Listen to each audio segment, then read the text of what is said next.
Going to help families like the one Scott Dorval is sitting with. That's right, Michelle. Absolutely. This is the Olsen family here, and very special family here. We have, this is Mom's Heather, this is McHugh, and then this is Sadey and Tessa. And you have an interesting story here because you were patients at St. Luke's, and now you're helping out on an advisory board. So it's a very interesting story here. Tell us what Sadey here was in the. I'm sorry, Tessa here was in the hospital a couple of years ago. Tell us what happened then. What does she have? Hydrocephalus. She does. She has hydrocephalus. That's right. And she was born with it, and so she was delivered 8 weeks prematurely to treat the hydrocephalus. So she had brain surgery when she was 3 days old, and she actually just met that 2-year anniversary yesterday.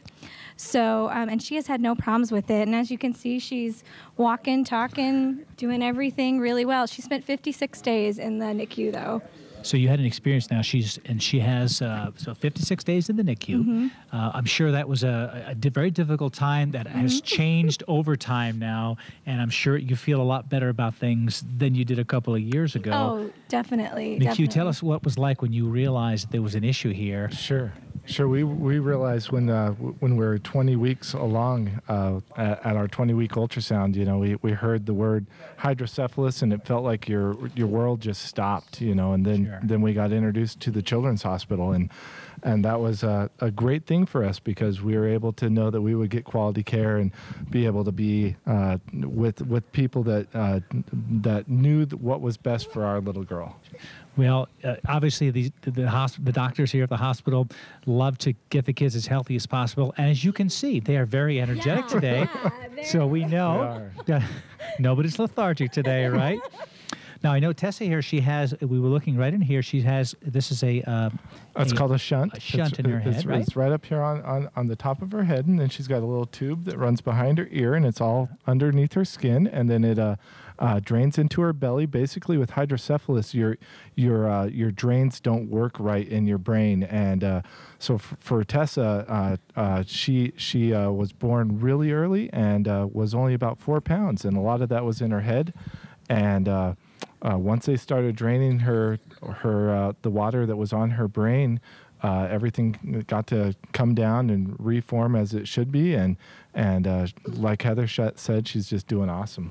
So well, that's great. Things are going so strong now, and both Sadey and Tessa here are just in great shape, and your experience here, you're able to share now, and you're able to help because you're now, Heather, you're on the board, the advisory board, aren't you? And you've got a lot of things going on. We both are. McHugh and I both serve on the NICU Family Advisory Council, and essentially what that does is it's made up of parents who have spent time, whose children have spent time in the NICU, as well as medical staff.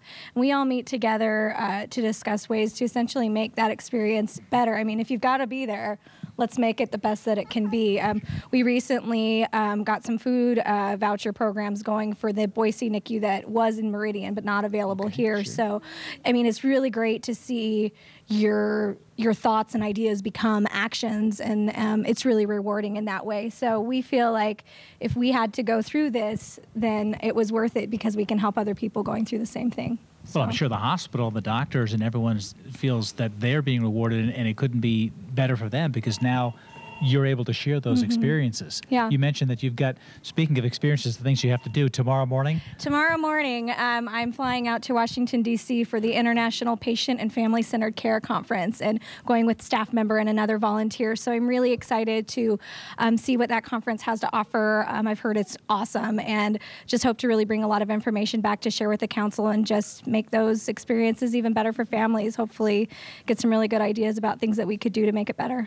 Well, we wish you the best. We thank you for coming in. You'll be able to get home and get some rest, hopefully, here. And thank you for, and bring back some great information. Yeah. This is what we're talking about, all the funds that are being raised. It's allowing research, and you going to Washington, D.C. to bring some of that information back will help everyone so that Tessa here, who's such a great example of what the NICU can do, and Sadey here, who's so very energetic and so proud. Are you proud of your little sister? Are you proud of her? Tessa. Tessa. That's right. Yeah. Can you say Donna, thank you, Tessa? Say thank you. No, I'll just smile. Say that with a smile. So, Donna Michelle, there you see the money that we're talking about. This is what it's going to right there, a shining example.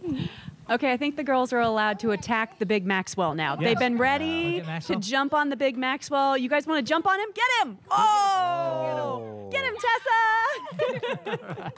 Now you guys have to attack Scott Dorval. Go get him! The guy the funny guy behind you with the microphone. Go get him. Tessa's looking at you like She's I do. like, who? What? What are you doing? I like. Let's just put it this way, Olsen family. There is absolutely nothing wrong with Tessa.